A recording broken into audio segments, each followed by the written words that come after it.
Hey guys, what is up? আমরা আবার চলে আসলাম একটা নতুন ব্লগ নিয়ে। তো তোমরা জানোই যে আমরা বিগত কয়েকদিন ধরে ময়দানে যাচ্ছি আর আমরা আইএফএসএল ক্লাব ট্যুর করছি। তো আইএফএসএল ক্লাব ট্যুরে আজকে 4th ডে, যেখানে আমরা 4th ক্লাব ট্যুর করব। সেটা হচ্ছে জর্জ টেলিগ্রাফ। এর আগে আমরা এরিয়ান, মোহামেডান, বিএসএস করে ফেলেছি। তো তারপরেই আসতে চলেছে একটা মিনিট, সরি ভুল হয়ে গেছে, মোহামেডান কিন্তু আমরা ক্লাব ট্যুর ঠিক করিনি, প্র্যাকটিস ম্যাচ করেছিলাম, কারণ ক্লাব ট্যুরের এরকম পারমিশন পাইনি। কিন্তু মোহামেডানে কিন্তু আমরা কর্মকর্তাদের সাথে কথা বলেছি এবং সাপোর্টারদের সাথেও কিছু ইন্টারাকশান হয়েছে। তো তারপরে আমরা নিশ্চয়ই জানো যে বিএসএস করেছি, তারপরে এখন চলে যাচ্ছি এই জর্জের প্র্যাকটিস তুলতে। তো তোমাদের কেমন লাগছে ক্লাব ট্যুরটা অবশ্যই জানিও, কারণ আমাদের আর কিছুদিন পর আইএফএসএল শুরু হয়ে যাবে। আর কটা ক্লাব ট্যুর করতে পারবো ঠিক জানি না। দীর্ঘ কদিন ধরেই আমরা দেখো যাচ্ছি ময়দানে। তো এখন কিন্তু আজকে কিন্তু ময়দানে যাবো না, আজকে যেখানে যাব সেখানটা দেখতে থাকো, জেনে যাবে কোথায়। পুকুর থেকে এই ব্লগটা স্টার্ট করলাম, আবার কিন্তু এই পুকুরে এসেই শেষ করব। একদম একদম। তো দেখ,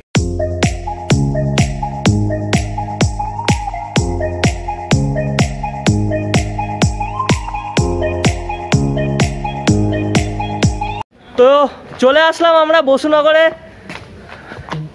জর্জ কীরকম এবার পারফরমেন্স করবে আইএফএসএলে সেটাই নিয়ে আসতে গেলাম। আর আমাদের সাথে চলে এসছে বিবিডির দেবদীপ্ত দা, তো বহু প্রতীক্ষিত সঙ্গী।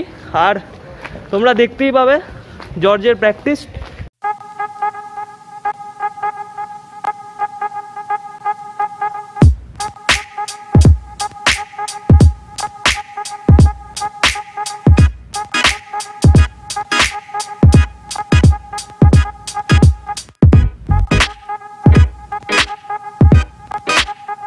হ্যালো বন্ধুরা, তো আমি এখন রঞ্জন স্যারকে পেয়ে গেছি। তো রঞ্জন স্যারের আইএফএসএলের ব্যাপারে তো আজকে কিছু জিজ্ঞাসা করবো। তো প্রথমেই রঞ্জন স্যারের কাছে যে কোশ্চেনটা রাখি, যে আপনারা তো ইউনাইটেড ফোর্সের সঙ্গেও খেলেছেন একটা প্র্যাকটিস ম্যাচ, আবার আরেকটা আজ প্র্যাকটিস ম্যাচ আজকে খেলেন, যেটা আমরা ব্লগে দেখতে পাবো।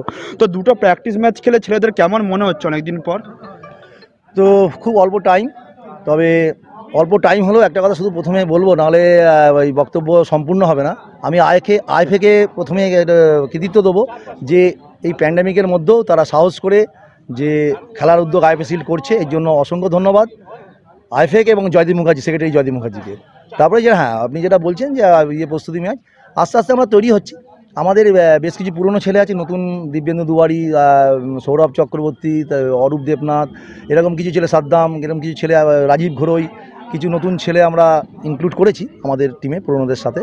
তো খারাপ হবে না আশা করছি। এখনও অবধি প্রস্তুত, আরও 4-5 দিন প্র্যাকটিস আমার সুযোগ টাইম আছে। আস্তে আস্তে ইমপ্রুভ করছি।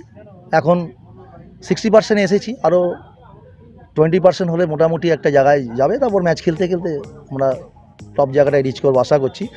আর গ্রুপ লিগে আমাদের যে সি গ্রুপে যে যা টিম পড়েছে, খুব মানে ডিসিপ্লিন টিম পেয়েছে। সবথেকে বড় কথা একটা আমরা পেয়েছি, সেটা হচ্ছে ইন্ডিয়ান অ্যারোস।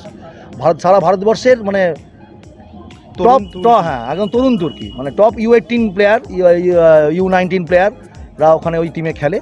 তো অবশ্যই এটা কঠিন প্রতিপক্ষ, তারা একটা ডিসিপ্লিন, সারা বছর একসাথে থাকে। তো তাদের সাথে আমাদের খুব সাবধানে খেলতে হবে, ছেলেদের সেটা বুঝিয়েছি। তবে এটাও ঠিক যে জর্জের এই মুহূর্তে যা টিম স্ট্রেংথ, তাতে ইন্ডিয়ান অ্যারোসকে হারানো সম্ভব, অসম্ভব কিছু না। আর তারপর তো সাধারণ সমিতি আছে, এটা আমাদের নিজেদের সেম ক্যাটাগরির টিম। তো ফাইট হবে, আশা করছি ভালো কিছুই হবে।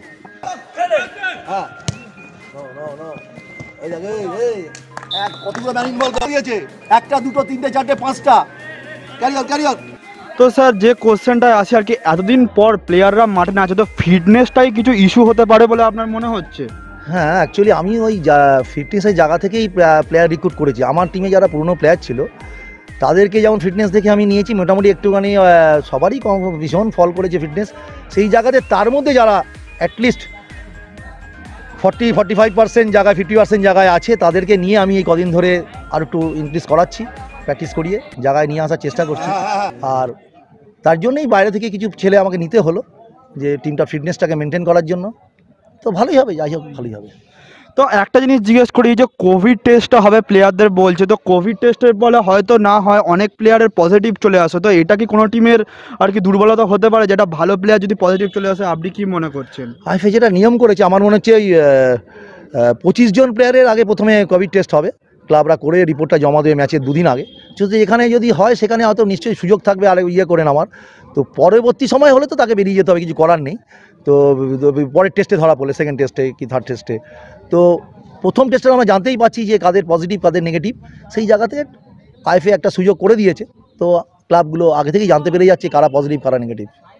তো অনেক ধন্যবাদ স্যার আমাদের একটা বাইট দেওয়ার জন্য। আশা করি জর্জ টেলিগ্রাফ খুব একটা ভালো ফল করবে এবং ইন্ডিয়ান আনার্সের সঙ্গে প্রথম খেলা, তো ওটা খুবই ভালো করবে। তো এটাই বলেই আমি শেষ করতে চাই আজকের। তো অসংখ্য ধন্যবাদ স্যার। থ্যাংক ইউ, অসংখ্য ধন্যবাদ। তো তোমরা তো দেখলেই আজকে ম্যাচ হয়ে গেল। আমরা এসেছিলাম জর্জ টেলিগ্রাফের প্র্যাকটিস কভার করতে, কিন্তু আজকে জর্জ টেলিগ্রাফের সাথে অ্যাডামাসের আন্ডার 17-এর টিমের খেলা ছিল। তো আমি আজকে অমিত স্যারের কাছে জেনে নেবো যে আন্ডার 17 টিম আজকে খুব ভালো পারফর্ম করেছে। তোমরা সকলে যারা খেলেছো খুব ভালো পারফর্ম করেছো। তো আপনাদের আজকের যে খেলা দেখে কি মনে হলো? আপনাদের কোন কোন প্লেয়ার খুব ভালো খেলেছে, আপনার কি মনে হলো একটু জেনে নিই আপনার কাছে। আমি কোনো প্লেয়ারের পার্সোনাল কোনো প্লেয়ারের প্রতি আমার কোনো নেই, আমার প্লেয়ার সবাই সমান, আমি এটাকে বিশ্বাস করি। কারণ এরাই যদি সবাই মিলে ভালো খেললে টিম ভালো খেলবে। আমি ওই একজন সিঙ্গেল ভালো খেললো এতে আমি বিশ্বাসী নই। আমি টিমে বিশ্বাসী, টিম গেমে বিশ্বাসী এবং টিম স্পিরিটে বিশ্বাসী। টিম স্পিরিট যে টিমে ভালো থাকবে সে টিম ভালো খেলবে। আমাদের টিমের প্র্যাকটিসটা কম হয়েছে, সবে শুরু হয়েছে।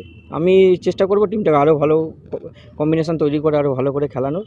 এবং আমার সঙ্গে আমাদের head of the department youth ডেভেলপমেন্টের রঞ্জন স্যার আছে আমাদের সাথে। রঞ্জনদা আমাদের গাইড করে, আমরা সেইভাবেই চলছি। এবং আমাদের অ্যাডামাসের চ্যান্সেলর স্যার সুমিত স্যার আছেন। সুমিত স্যার আমাদের দেখাশোনার জন্য এই ছেলেগুলো, কিছু ছেলে অন্তত ভালো ফুটবল পারফরমেন্স করতে পারছে। এবং বিগত আমরা আই লিগ 18-17 আই লিগে খুব ভালো খেলেছি। লাস্টের দিকে মোহনবাগানকে আমরা হারিয়েছি, সাইকে হারিয়েছি, বেঙ্গল ফুটবল একাডেমির সঙ্গে আমাদের লাস্ট মুভমেন্টে আমরা গোলে হেরেছি। এবং চেষ্টা করবো যে এই টিমটাকে আরও ভালো দাঁড় করিয়ে যাতে নেক্সট ইয়ার যে আই লিগ হয় এরা আরও ভালো পারফরমেন্স করছে, এটাই আমি। হ্যাঁ, সেটাই দেখলাম, মানে কয়েকটা চান্স কিন্তু খুব এসছে, আমরা দেখেওছি, আমরা ব্লগে দেখালাম যে কয়েকটা গোলের চান্স এসছে, একটা বারের কাজ দিয়ে গেছে। তো সেটাই বলে দেবো যে স্যার, শতদ্রু স্যার, যে মানে এই টিমটা মানে বড় বড় টিমকে তাহলে বেগ দিতে পারে। প্রথমে আমি ধন্যবাদ জানাচ্ছি তোমাদের, তোমরা এরকম একটা একাডেমি বেস বা জর্জের মতো টিমের সাথে আছো। আমরা অ্যাডামাস ইউথ ডেভেলপমেন্ট, সর্বোপরি আমাদের মাথার ওপর রয়েছেন Adamas university chancellor professor Soumit Roy মহাশয়, এবং ওনাকে আমরা ধন্যবাদ জানাচ্ছি। ওনার যে অন্বেষণ, প্রতিভার অন্বেষণ, তার জন্য আমরা বিভিন্ন জেলা থেকে স্কাউট করে আজকে এই ছেলেগুলোকে নিয়েছি। আমাদের আন্ডার 13, 15, 17 এই তিনটে এজ গ্রুপে আমরা আই লিগও খেলছি। আমাদের head of the youth development Ranjan Bhattacharya sir আছেন, সঙ্গে আমাদের 18, এটা আমাদের under 17 team, head of the head coach Amit Ghosh আছেন।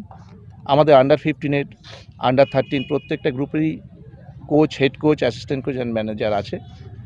তা আমাদের উদ্দেশ্য এখান থেকে এই ছেলেগুলোকে আগামী দিন প্রিমিয়ার এবং বাংলার হয়ে, আমাদের যেমন আপনি দেখবেন যে এখানকার ছেলেরাই আমাদের বাংলা টিমে আছে, আন্ডার 15-এও খেলেছে, আজকের টিমেই আছে, আন্ডার 15-এ খেলেছে এবং আন্ডার 17-ও খেলেছে। এবং আমাদের এই ইউথ ডেভেলপমেন্টের আপনার থেকেই উঠে এসছে নবী, আজকে বাংলা টিমের ক্যাপ্টেন, জর্জের সাথে যুক্ত। তা জর্জের মতো টিমের সাথে খেলতে গিয়ে আমাদের ছেলেদের মানে মেন্টালি বুস্ট আপ, ওদের মতো টিমের সাথে খেলা, যে টিমটা গত বছর ইস্টবেঙ্গলকে হারিয়েছে। এবং আজকের দিনে দাঁড়িয়ে আমার যেটা বলছে, আমার যা মনে হচ্ছে, জর্জ এবছর আইএফএ শিল্ডের অন্যতম দাবিদার। তো 45-90 মিনিট খেলার পর আমরা একটু ডিস্টার্ব করলাম প্লেয়ারদের, মানে প্লেয়াররা হয়তো মানে একটুখানি রাগ করতে পারে। দিব্যেন্দুদা আমাদের সাথে রয়েছে, অরূপদা রয়েছে। তো দাদা, তোমরা খুবই ভালো আজকে খেললে প্র্যাকটিস ম্যাচ, আশা করবো আইএফএ শিল্ডে আরও ভালো পারফরমেন্স তোমরা দেবে। তো লকডাউনে সবারই একটা ফিটনেস ইস্যু হতে পারে এইবারের আইএফএ শিল্ডে, কারণ আমরা দেখলাম আইএসএলেও এরকম ইস্যু হচ্ছে। তো তোমার কি মনে হয় তোমাদের টিম কীরকম পারফরমেন্স করবে এবার আইএফএ শিল্ডে? আমি জাস্ট 3-4 দিন এসেছি, বাট টিম অনেকদিন আগে থেকে প্র্যাকটিস করছে। এসে আমার যতটুকু মনে হচ্ছে অনেক ভালো কন্ডিশন আছে, কারণ সব ইয়াং প্লেয়ার আছে এই টিমটাতে। আর আইএসএলও প্রচুর ইনজুরি হচ্ছে। আশা করি আমাদের এই টিমটা এরকম আসবে, কারণ ছেলেগুলো ইয়াং আছে, তো ইয়াং প্লেয়ারদের ইনজুরি একটু প্রবণতা কম থাকে আর তাড়াতাড়ি তারা ফিটনেসটা আনতে পারে। সো হোপফুলি আশা করি ভালোই হবে। জর্জে। আর তোমাদের যে ইয়েটা হয়েছে, গ্রুপটা হয়েছে, সেখানেও একটা ইয়ং টিম আছে, তোমাদের ফার্স্ট ম্যাচই তাদের সাথে ইন্ডিয়ান অ্যারোস। তো তোমরা কীরকম পারফরমেন্স দেবে সেই টিমের বিরুদ্ধে? হ্যাঁ, Indian Arrows young, opponent team young, ওরা সব ইয়াং ছেলে, ওরা দৌড়াতে পারে প্রচণ্ড পরিমাণ। সো আমাদের টিমটা আমরা কিছু সিনিয়র প্লেয়ার 2-3 জন আছি, আর আমাদেরও ইয়াং ছেলে এবং সবাই দৌড়াতে পারে। সো আমরা ইয়াং এবং মানে কিছু ম্যাচুরিটি ছেলে মিক্স করে ওদের এগেনস্টে আমরা খেলার চেষ্টা করব, আর আশা করি ভালো পারফরমেন্স হবে আমাদের টিমের। করোনার পর অনেক দিন পর যে প্র্যাকটিসে তোমরা নেমেছো, তারপরে আইএফএ শিল্ড আছে, তো কি এক্সপেকটেশন আছে, কীরকম পারফরমেন্স তোমরা দিতে পারবে? বেসিক্যালি আমরা লকডাউনে সবাই মানে ফুটবলের থেকে টাচে দূরে ছিলাম, ঠিক আছে, এবং এতদিন পর সবাই আমরা এক জায়গায় এসেছি, একত্রে হয়ে আমরা এই শিলটা দিয়ে আমরা আবার নতুন করে আবার খেলা শুরু করতে পারি। এবং প্র্যাকটিস জাস্ট আমি এবং কিছু কিছু সব সিনিয়র প্লেয়ার জুনিয়র প্লেয়ার মিলে আমরা জাস্ট প্র্যাকটিসটা স্টার্ট করেছি, এবং দেখা যাক শিল্ডে ভালো আমরা পারফর্ম করার, এটাই হচ্ছে আমাদের টার্গেট। আমরাও চাই যে এইবারে আইএফএ শিল্ডে মানে বাঙালি প্লেয়াররা খুব ভালো খেলুক, কারণ প্রচুর টিমে, সব টিমেই ভালো ভালো ইয়ং প্লেয়ারের সাথে সাথে খুব এক্সপিরিয়েন্স বাঙালি প্লেয়াররাও আছে। তো তোমরাও ভালো খেলো, এটাই আশা করি। তো অসংখ্য ধন্যবাদ আমাদের এই একটুখানি সময় দেওয়ার জন্য। তো তোমাদের যেরকম বলেইছিলাম, যেখান থেকে আমরা শুরু করেছিলাম ভিডিওটা আজকে, সেখান থেকে শেষ করছি। আর যখন শুরু করেছিলাম 1K হয়নি, আর যখন ভিডিওটা এন্ড করছি 1K হয়ে গেছে। তো থ্যাঙ্কস এ লট, আমরা স্পোর্টস বাইট ফ্যামিলি, আমরা 1K হয়ে গেছি। তো এখন আরও আমাদের পাওয়ারটা বেড়ে গেছে, আমাদের পাওয়ারটা যেমন এরকমভাবেই বাড়তে থাকে, আর আমরা তোমাদের জন্য এরকম ব্লগ আরও আনবো, আরও চেষ্টা করবো বাংলার ফুটবল ক্রিকেটকেও আমরা আনবো, এছাড়া অন্য স্পোর্টসের দিকেও যাব আমরা। আমাদের টার্গেটটাই ওটা বেঙ্গল স্পোর্টসের দিকে। তো গাড়ি ঘোড়াও চলে যাচ্ছে, তো আমরা এখান থেকে ভিডিওটা এন্ড করবো। আর অবশ্যই ভিডিওটা ভালো লাগলে সাবস্ক্রাইব এবং বেল আইকনটা টিং টং করে দেবেন ডেলি নোটিফিকেশান পাওয়ার জন্য।